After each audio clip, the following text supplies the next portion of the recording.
I want to talk to you about your decision to send 30,000 troops to Afghanistan. Yeah. Was that the most difficult decision of your presidency so far? Absolutely. Why? Because when you go to Walter Reed and you travel to Dover and you visit Arlington and you see the sacrifices that young men and women and their families are making, there is nothing more profound. And it is a solemn obligation on the part of me as Commander-in-Chief to get those decisions right. Why did it take you so long to make it? No, I don't think, relative to the import of the decision, it actually took that long.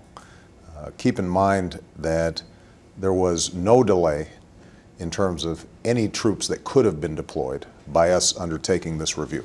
I mean, General McChrystal, when he made his initial assessment, couldn't have gotten troops in before the first of the year. And so there was no downside for us taking our time and making sure that we had a strategy that was workable and sustainable. Look, this is not something that we're starting from scratch. This is something that we're inheriting. We've been there for 8 years. The American people not only have seen their sons and daughters die in Afghanistan over the course of 8 years, we also had in the interim an enormously costly war in Iraq.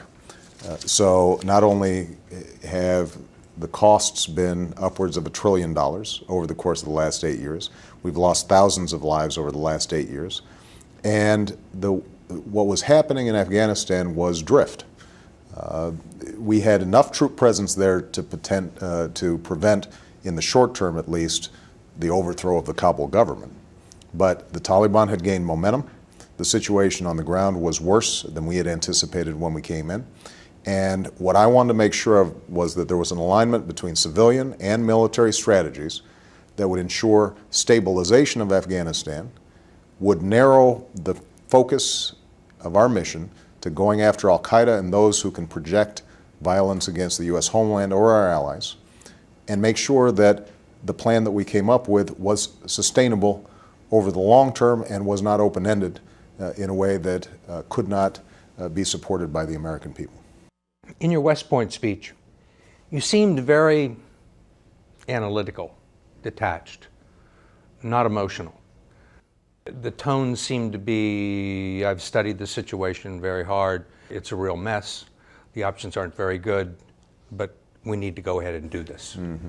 There were no exhortations or promises of victory. Why that tone? And you know, that was actually probably the most emotional speech that I've made in terms of how I felt about it. Because I was looking out over a group of cadets, some of whom are going to be deployed in Afghanistan, and potentially some might not come back. There is not a speech that I've made that hit me in the gut as much as that speech. But I do think that it was important in that speech to recognize that there are costs to war, that this is a burden we don't welcome. It's one that was foisted on us as a consequence of 19 men deciding to kill thousands of Americans back in 2001, that there's unfinished business. And I think that one of the mistakes that was made over the last 8 years is for us to have a triumphant sense about war.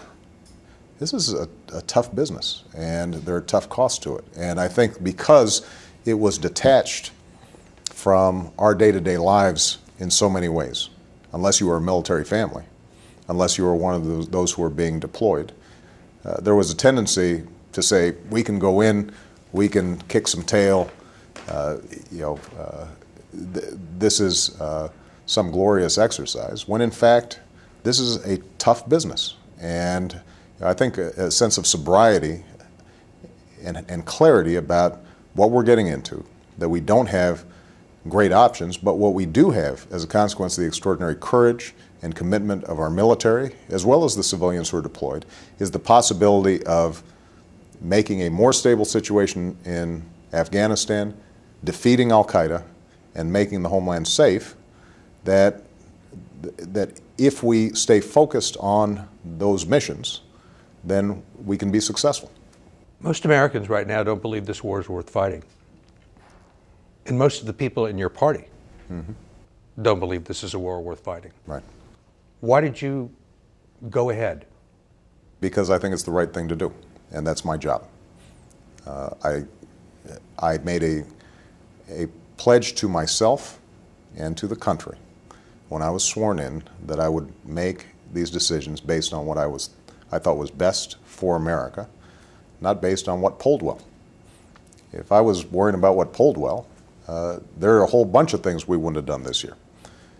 This is one of those situations where, having looked exhaustively at all the information available to me, after having consulted with military experts, the civilian experts, our allies, it was my strong conclusion that it would be a mistake for us to engage in a rapid drawdown of forces in Afghanistan. The country, I believe, would collapse. On the other hand, it was a mistake for us to engage in an open-ended commitment in Afghanistan. That was not necessary in order for us to meet our national interests as properly defined. It was in our interests to make sure that we had this boost of troops that could train Afghan forces, stabilize the country, sustain a platform for us going after al-Qaeda aggressively. And that is exactly the order that I gave. And I recognized that it wasn't going to be politically popular, but given the alternatives that were available to us, I was absolutely certain that it was the right thing to do. Do you feel like you've staked your presidency on it? Oh, I think that given the number of things that I've had to deal with since I came into office, there are a whole bunch of things that I've staked my presidency on, right? That we can bring about an economic recovery that produces jobs in this country and gets us back on track towards a path of prosperity. Making sure that we end the war in Iraq in a way that stabilizes that country and is true to the sacrifices of the troops that we've sent over there and the enormous amount of resources that we've spent. Making sure that we get Afghanistan right. Making sure that over the long term we're able to deal with our federal budgets in a fiscally responsible way. So I've got a whole bunch of things out there that are tough and entail some risks. There's no guarantees, but that I'm confident we have addressed in the best possible way, in a way that's most promising for the American people, and assuring that the 21st century ends up being the American century just like the 20th. Let me direct you a couple of the questions that have been raised. Right. People have asked, why are we going to spend $30 million to send 30,000 troops halfway around the world and then start bringing them back 18 months later? Well, as I said, we've got a mission that is time definite in order to accomplish a particular goal, which is to stand up Afghan security forces. And as I said, we did this in Iraq just 2 years ago. And General Petraeus, who was involved in my consultations in designing this strategy, I think is the first to acknowledge that had it not been for those additional troops combined with effective political work inside of Iraq, we might have seen a much worse outcome in Iraq than the one that we're going to see. It's going to take 6 months anyway, just to get all the troops there. That doesn't leave you very much time to accomplish the mission. Well, keep in mind that we already ordered 33,000 additional troops into Afghanistan last year. So it's important to recognize that after 7 years in which the commanders on the ground had consistently felt under-resourced, President Bush, right at the end of his presidency, ordered in approximately 12,000. I came in and ordered an additional 21,000, in part to make sure that there was stability enough in Afghanistan for the elections to go off without a hitch. There still ended up being some hitches, but at least it wasn't disrupted by the Taliban. So those 33,000 troops already went in, and General McChrystal is already using those troops to implement the strategy. There are people that say, why set a deadline? I mean, Senator McCain most prominently. Right, and the answer is that in the absence of a deadline, the message we are sending to the Afghans is it's business as usual. This is an open-ended commitment. And very frankly, there are, I think, elements in Afghanistan who would be perfectly satisfied to make Afghanistan a permanent protectorate of the United States, in which they carry no burden, in which we're paying for a military in Afghanistan that preserves their security and their prerogatives. That's not what the American people signed off for when they went into Afghanistan in 2001. They signed up to go after Al-Qaeda. And now, we do have genuine obligations in Afghanistan as part of an international force. And something that hasn't gotten a lot of attention is the fact that despite the Afghan war being even more unpopular in Europe than it is here in the United States, we've already received over 7,000 additional troop commitments from our NATO allies, and they have fully embraced the strategy that we're proposing.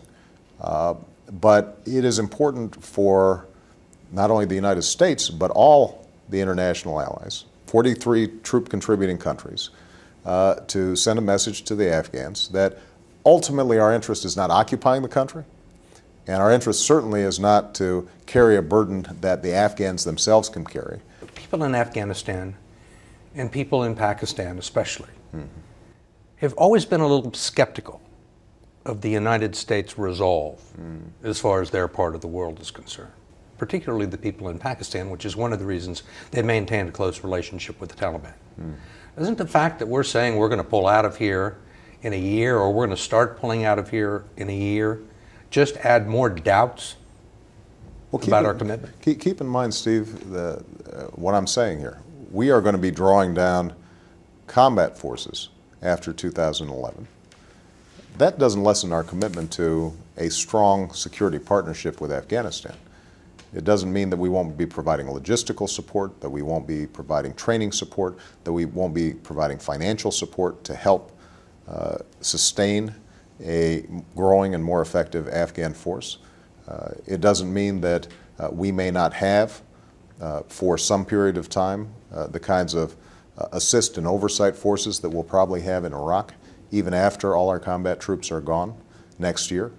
So, I think the mistake that was made in the early 1990s, after the Soviets finally pulled out of Afghanistan, was that we just completely lost interest. We didn't think about their development needs. We didn't think about what their agricultural needs were. We didn't think effectively about how they were going to provide security for this vast and difficult to govern country. And that's not what we're talking about here. We are going to be there for the long haul. The question is, are we going to have an enormous troop presence in that region for the long haul? I actually think that would be counterproductive. Another question that's been asked a lot is that the main reason we're doing this is Al-Qaeda. Why send 30,000 troops to Afghanistan? Because according to your government's own estimates, there may be fewer than 100 Al-Qaeda fighters in Afghanistan. The rest are in Pakistan and the tribal territories. Well, the reason is this. Although we recognize a boundary between Afghanistan and Pakistan, Al-Qaeda and militants don't recognize that boundary.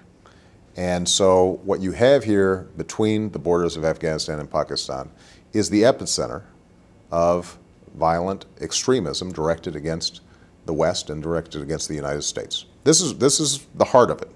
This is where bin Laden is. This is where its allies are. It's from here that you see attacks launched not just against the United States, but against London, against Bali, against a whole host of countries. And half of this territory is in Afghanistan? Half of this territory is in Afghanistan, half of it is in Pakistan.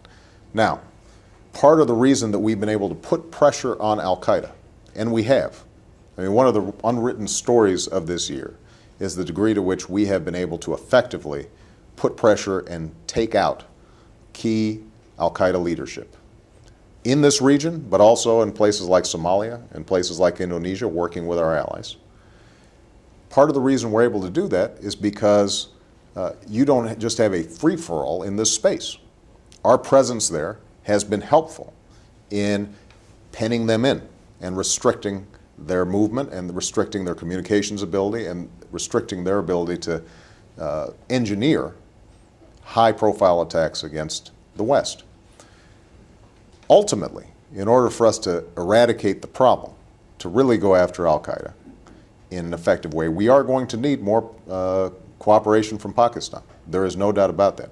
And we have had very detailed and serious conversations with the Pakistan government and the Pakistan military about the fact that their traditional orientation, which has been to compete with India, that's what they view as their existential threat, that has now been overtaken by extremists within their own midst that are exploding bombs with impunity throughout Pakistan. And you're starting to see that recognition from Pakistan. The Pakistani military this year has launched a more aggressive offensive into these border regions than ever before. We want to build on that, continue to partner with them on it, but to the extent that we've got a stable Afghanistan on the other side, that helps us convince the Pakistanis that this is an approach that they need to take. That one last point I want to make. I've said from the beginning, I said when I was sworn in, I said in March, and I said after this review, that the other thing we have to do long-term to defeat terrorism is to convince the people of that region that there is an approach to them achieving prosperity and opportunity, and that means more effective development. It means more effective governance. It means that people have a stake in order rather than disorder, in peace rather than violence. And frankly, we have not done as good of a job as we should have over the last 8 years in giving life to that concept. I mean, we've given lip service to it, but we haven't really delivered on it. Now, it's hard to do if you don't have security. It's hard to send out an agricultural worker out into a region if they're going to be kidnapped or killed by some Taliban guerrillas. But we have to make sure that any security efforts that we make are matched with effective civilian efforts and communications efforts to explain to people what exactly that we're doing. People in the administration have been saying on the record and off the record that the leadership of the Taliban was somewhere in the city of Qaeda in Pakistan. Yeah. If we're going to go to war with the Taliban, which we seem to be, why not go in and wipe out their leadership? Well, I don't want to comment on certain sensitive aspects to our efforts in this border region. I think it is fair to say, number one, that my principle, and I articulated this in the campaign, is if we've got actionable intelligence on high-ranking al-Qaeda leaders, or for that matter, high-ranking Taliban leaders who are directing actions against U.S. troops, then we will take action. Now, a lot of this border region is big and complicated, and even a city like Qaeda is a big city. And we have to respect the sovereignty of Pakistan as we engage in potential actions that would involve going into a major metropolitan area with a lot of civilians around it. We expect Pakistan to cooperate more effectively in the future than they have in the past. This isn't America's war. This isn't the West's war. This is a situation in which you've got a very dangerous extremist network that is growing and right now is killing more Pakistanis than anybody else. Do you believe the Pakistanis have any appetite for going into Quetta and finding Mullah Omar? I think that the Pakistanis recognize that these networks are killing Pakistanis a lot more than they're killing Americans right now, and that it's in their interest to start moving in a new direction. How fast they do that, in part, is going to depend on how effectively we can partner with them. You're a student of history. The British lost the Revolutionary War and the Americans lost the Vietnam War, in spite of the fact that they won almost all the major battles. Right. They lost it because it got to be too expensive, it was too far away, and not enough people cared about it. Right. Aren't you facing some of those same problems right now? I think what is true is that if we have an open-ended commitment in a place like Afghanistan, with no clear benchmarks for what success means, that the American people who've just gone through the worst financial crisis since the Great Depression, who've already endured 8 years of war, at some point are going to say enough, and rightly so. And my job is to come up with a strategy that is time constrained, that matches the resources that we're expending to the nature of our national interests. And part of the difficulty here is that this isn't the kind of war that we saw in World War II, where you've got a great power conflict. At some point, the other side says enough and surrenders. You are going to have elements that are dangerous to the United States, no matter what actions we take. The question is, can we limit their scope of movement? Can we limit their capacity? Can we take the kinds of steps that I've called for to make sure that you don't have a nuclear black market out there in which they can obtain weapons of mass destruction?